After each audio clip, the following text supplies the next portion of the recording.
Bismillahirrahmanirrahim. Assalamualaikum warahmatullahi wabarakatuh. Waalaikumsalam warahmatullahi wabarakatuh. Aku bersyukur atas kehadirat Allah Subhanahu wa Ta'ala karena berkat rahmat dan hidayahnya sehingga kita bisa hadir dan berkumpul pada hari ini. Nah, untuk menghabiskan waktu, langsung saja perkenalkan, nama saya Andi Justina, mahasiswa dari Universitas Megawana Palopo dengan program studi sarjana kebidanan. Nah, di sini saya akan memberikan penyuluhan terkait tentang screening pranikah. Jadi di sini adapun konsep pernikahan. Apa sih yang dimaksud dengan konsep pernikahan? Jadi pernikahan adalah hubungan antara wanita dan pria yang membuat sebuah komitmen personal dan legal untuk hidup sebagai suami istri dengan menerima tanggung jawab dan memainkan peran sebagai pasangan yang telah menikah, di mana di dalamnya terdapat hubungan seksual, keinginan mempunyai anak, dan menetapkan pembagian tugas antara suami istri. Kemudian selanjutnya di sini ada fungsi pernikahan. Fungsi pernikahan dalam Islam itu untuk memenuhi tuntutan hajat tabiat kemanusiaan, berhubungan antara laki-laki dan perempuan dalam rangka mewujudkan suatu keluarga yang bahagia dengan dasar cinta dan kasih sayang, untuk memperoleh keturunan yang sah dalam masyarakat dengan mengikuti ketentuan-ketentuan yang telah diatur oleh syariat. Kemudian, adapun rumusan tujuan pernikahan itu dapat diperinci sebagai berikut. Ada beberapa poin. Yang pertama, menghalalkan hubungan kelamin untuk memenuhi tuntutan hajat tabiat kemanusiaan. Kemudian, poin yang kedua, mewujudkan suatu keluarga dengan dasar cinta kasih. Kemudian yang ketiga, memperoleh keturunan yang sah. Kemudian yang keempat, menjaga manusia dari kerusakan dan kejahatan, menumbuhkan aktivitas dalam berusaha, mencari rezeki yang halal dan memperbesar rasa tanggung jawab. Kemudian selanjutnya, adapun persiapan pranikah. Yang pertama, tes kesehatan. Nah, di sini tes kesehatan ada beberapa poin, yaitu adapun tanda-tanda vital, kemudian melakukan pemeriksaan lengkap atau darah rutin seperti hemoglobin, kemudian yang kedua yaitu trombosit, kemudian leukosit. Kemudian selanjutnya poin kedua yaitu vaksinasi. Vaksinasi, dapatkan vaksinasi yang diwajibkan seperti vaksin TT untuk wanita, atau pastikan sudah lengkap sebelum menikah. Kemudian poin ketiga yaitu perawatan diri, di mana jaga kesehatan fisik melalui pola makan seimbang, olahraga, dan perawatan kulit untuk menunjang penampilan. Kemudian selanjutnya di sini terdapat tindak kekerasan yang mengganggu pernikahan. Jadi ada beberapa poin. Yang pertama yaitu kekerasan emosional. Yang pertama, pasangan mengkritik atau menghina Anda di depan umum. Kemudian yang kedua, pasangan menyalahkan Anda atas perilaku kasarnya dan mengatakan bahwa Anda pantas mendapatkannya. Kemudian poin ketiga yaitu Anda sering merasa takut pada pasangan. Kemudian selanjutnya yaitu Anda mengubah kebiasaan atau perilaku tertentu demi menghindari pasangan marah. Kemudian selanjutnya yaitu pasangan melarang Anda bekerja, melanjutkan studi, atau bahkan bertemu keluarga dan teman. Kemudian selanjutnya, pasangan menuduh Anda berselingkuh dan selalu curiga jika Anda terlihat dekat atau bicara dengan orang lain. Kemudian selanjutnya, pasangan selalu haus perhatian dengan alasan-alasan yang tidak rasional. Kemudian selanjutnya, pasangan sering tidak mengerti perasaan Anda dan membuat Anda percaya kalau apa yang Anda rasakan atau katakan selalu salah, yang sering disebut dengan gaslighting. Di sini ada beberapa poin dari intimidasi dan ancaman. Yang pertama, itu pasangan pernah membuang atau menghancurkan barang milik Anda. Kemudian yang kedua yaitu pasangan terus-menerus mengikuti dan ingin tahu keberadaan Anda. Kemudian poin yang ketiga yaitu pasangan mengancam akan membunuh dirinya sendiri atau membunuh anak Anda. Poin keempat yaitu pasangan selalu memeriksa benda-benda pribadi Anda atau membaca pesan singkat dan surat elektronik Anda. Kemudian di sini ada kekerasan fisik. Nah, kekerasan fisik dalam rumah tangga berupa memukul, menampar, menendang, mencekik, menjambak, mengurung atau bahkan membakar anggota tubuh Anda, anak, hewan peliharaan atau orang kesayangan Anda. Perilaku tersebut biasanya dipicu oleh kecanduan minuman alkohol dan penggunaan obat-obat terlarang.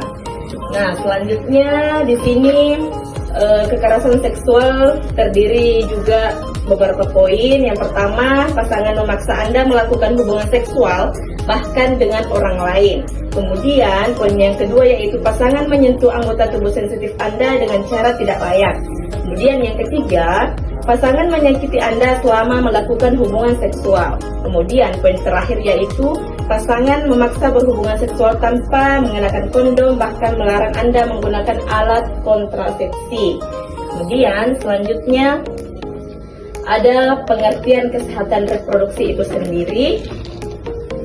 Kesehatan reproduksi merupakan suatu keadaan sejahtera fisik, mental, dan sosial yang baik, bukan hanya bebas dari penyakit atau kecacatan, tetapi juga sehat dari aspek yang berhubungan dengan sistem reproduksi. Nah, kesehatan reproduksi mencakup 3 poin. Yang pertama yaitu komponen atau ability, kemudian yang kedua yaitu keberhasilan atau sukses, kemudian yang ketiga yaitu keamanan atau safety. Nah, di sini ada masalah kesehatan reproduksi. Nah, masalah kesehatan reproduksi meliputi kesuburan alat reproduksi, infeksi alat reproduksi, penyakit menular hubungan seksual, keluarga berencana, dan menopause. Namun, beberapa narasumber menyebutkan bahwa tingginya angka kematian ibu dan bayi juga merupakan masalah kesehatan reproduksi, karena salah satu faktor yang menyebabkan kematian ibu dan bayi adalah belum kuatnya alat reproduksi akibat menikah terlalu muda. Nah, usia ideal perkawinan untuk laki-laki yaitu 25 tahun dan wanita minimal 21 tahun, karena pada usia tersebut dianggap matang bagi perempuan dari segi emosi, kepribadian, dan sosialnya. Khusus untuk perempuan usia kurang dari 21 tahun, rahim dan pinggulnya belum berkembang dengan baik, sehingga kemungkinan terjadi kesulitan dalam persalinan. Nah, di sini ada perawatan alat reproduksi. Nah, ada beberapa poin. Untuk menjaga kesehatan reproduksi, pasangan suami istri perlu merawat dan memeriksa organ reproduksinya masing-masing agar tetap sehat dan berfungsi dengan baik dan normal. Cara perawatan alat reproduksi bagi calon pengantinnya itu untuk perempuan yang pertama selama haid menggunakan pembalut wanita untuk menampung darah haid. Kemudian yang kedua yaitu mengganti pembalut 4 jam sekali atau lebih sering selama masa haid. Kemudian poin ketiga yaitu setiap kali buang air, siramlah atau basuh alat kelamin dengan air yang bersih atau pengganti air. Nah, di sini ada poin keempat itu setelah buang air besar bersihkan alat kelamin dari depan ke belakang, bukan sebaliknya agar sisa kotoran tidak masuk ke alat kelamin. Jadi maksudnya di sini adik-adik, setelah buang air besar, alangkah baiknya itu posisi tangannya dari depan ke belakang, bukan sebaliknya ya. Jadi itu kotoran atau kuman tidak masuk ke vagina. Kemudian selanjutnya poin kelima, jangan sering menggunakan antiseptik atau cairan pembunuh kuman untuk mencuci alat kelamin, khususnya vagina, karena akan mematikan mikroorganisme yang secara alami dapat melindungi vagina. Kemudian poin keenam, jangan memakai celana dalam yang terlalu ketat. Kemudian selanjutnya mengganti celana dalam 2 kali sehari. Kemudian gunakan celana dalam yang menyerap keringat.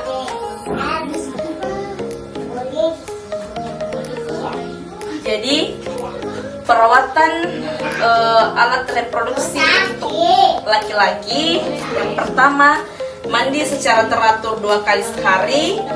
Kemudian yang kedua mengganti celana dalam 2 kali sehari dan gunakan celana dalam yang menyerap keringat. Kemudian yang ketiga membersihkan anus dan penis dengan air bersih setiap kali buang air besar maupun kecil. Kemudian yang keempat, bagi yang belum disunat, kulit penutup penis ditarik ke belakang agar bagian dalam penis dapat dicuci dengan air bersih setiap kali mandi. Hierarki kehamilan dan kontrasepsi berkaitan dengan tujuan pengaturan jumlah anak dan jarak kelahiran, di mana tujuannya dapat berupa menunda, menjeda, atau mengakhiri kehamilan secara permanen, dan pemilihan metode kontrasepsi disesuaikan dengan tujuan tersebut. Jadi, metode untuk menunda kehamilan meliputi pil dan kondom, menjeda kehamilan dengan IUD atau suntik, sementara mengakhiri kehamilan permanen dapat dilakukan dengan tubektomi atau vasektomi. Ini ada tujuan utama kontrasepsi. Nah, ada beberapa poin. Yang pertama itu menunda kehamilan. Nah, tujuan ini cocok untuk menunda kehamilan dalam jangka pendek.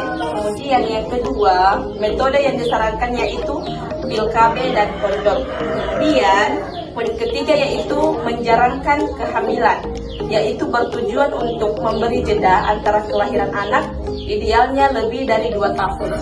Kemudian poin keempat, metode yang disarankan yaitu IUD atau alat kontrasepsi dalam rahim, implan atau susuk, dan KB suntik. Kemudian selanjutnya menghentikan atau mengakhiri kesuburan. Nah, metode ini bersifat permanen untuk mencegah kehamilan selamanya. Jadi di sini ada faktor-faktor penentu pemilihan metode. Jadi pemilihan metode kontrasepsi yang tepat dipengaruhi oleh berbagai faktor. Yang pertama yaitu faktor usia. Nah, di sini faktor usia atau tubektomi disarankan untuk wanita berusia di atas 35 tahun. Kemudian yang kedua yaitu kondisi kesehatan. Ada beberapa metode mungkin lebih cocok tergantung pada kondisi kesehatan individu. Kemudian yang ketiga yaitu status ekonomi. Nah, status ekonomi atau faktor ekonomi juga bisa menjadi pertimbangan dalam pemilihan metode.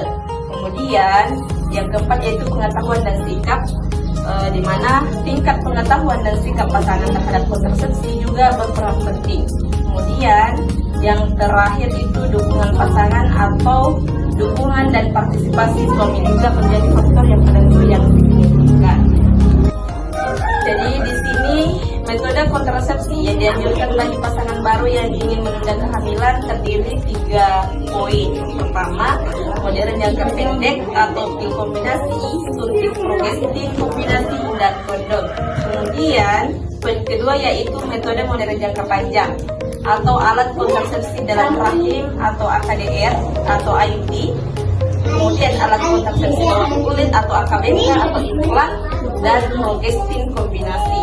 Kemudian poin yang terakhir yaitu metode alamiah, di mana metode alamiah atau metode amenorelaksasi atau MAL, pantang berskala atau sistem kalender koitus, interruptus atau senggama terputus, pengukuhan suhu basal, dan penilaian lender vagina. Ada pertanyaan kepada adik-adik sekalian? Ya, silakan. Apakah screening nikah wajib untuk calon pengantin? Ya, pertanyaannya bagus sekali. Jadi, apakah screening nikah wajib untuk calon pengantin? Jadi, itu screening nikah tidak wajib dilakukan, namun sangat disarankan untuk dilakukan sebelum menikah, karena untuk memastikan kondisi kesehatan calon pasangan dan mencegah kemungkinan penyakit yang dapat diturunkan kepada anak. Masih ada pertanyaan? Ya, silakan. Bagaimana jika hasil screening nikah menunjukkan adanya masalah kesehatan? Ya, pertanyaan bagus sekali.